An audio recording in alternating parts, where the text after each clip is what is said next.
সারা রাতেই প্রায় জাগা, তার উপর ভোরবেলা দরজায় তালা দেওয়া ছিল, সেজন্য ঘরেও ঢুকতে পারিনি। তালা হলে ঘরে ঢুকিয়া তখনই লোডশেডিং। জানালা খুলতে এই অপূর্ব দৃশ্য কি সুন্দর টাইনাই লাগছে। সারা রাতে ক্লান্তি যেন এক নিমেষে কেটে গেল।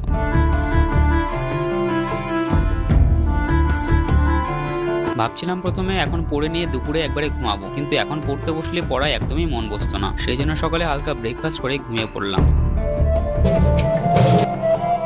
2.5 থেকে 3 ঘন্টায় ঘুম হলো। এরপর ফ্রেশ হয়ে পড়তে বসে পড়লাম। সকালটা জিওগ্রাফি পড়লাম, এরপর 2টো কলা খেয়ে আজকের ওয়ার্কআউট শুরু করে দিলাম। রুমেই ডালে চালে আলু সেদ্ধ দিয়ে ভাত চাপিয়ে দেবো, তো দেখি যে একটা আলুই পড়ে রয়েছে। তো যাই হোক, একটা আলুতেই ভাত চাপিয়ে দিই আর ডিম ভাজাও করে নিই। স্নান করে দুপুরে লাঞ্চ কমপ্লিট করে পড়তে বসে পড়ি। সারাদিন অনেকটা সময় নষ্ট হয়ে গেছে, তো এখন যতটা টানা যায় টেনে দেবো। 3:30 থেকে 6:30 পর্যন্ত একটানা পড়ি। 2টো পার্টে 2টো সাবজেক্ট ভাগ করে নিয়েছিলাম এই সময়টা। চাল আলু মানে সবজি বাজার শেষ হয়ে গেছে, আর আমার এই ঘড়িটাও খারাপ হয়ে গেছে। তো স্টেশনের দিকে বাজার আছে, ওখানেই চলে যাই। বন্ধুরা আসে, চা খাওয়া হয়, আড্ডা হয়, আর কাজগুলো একসাথে মিটে যায়। রুমে ঢুকতে ঢুকতে 10টা বেজে গেছিল। এসেই ফ্রেশ হয়ে পড়তে বসে পড়ি। এই সময়টা জিকে পড়ছিলাম।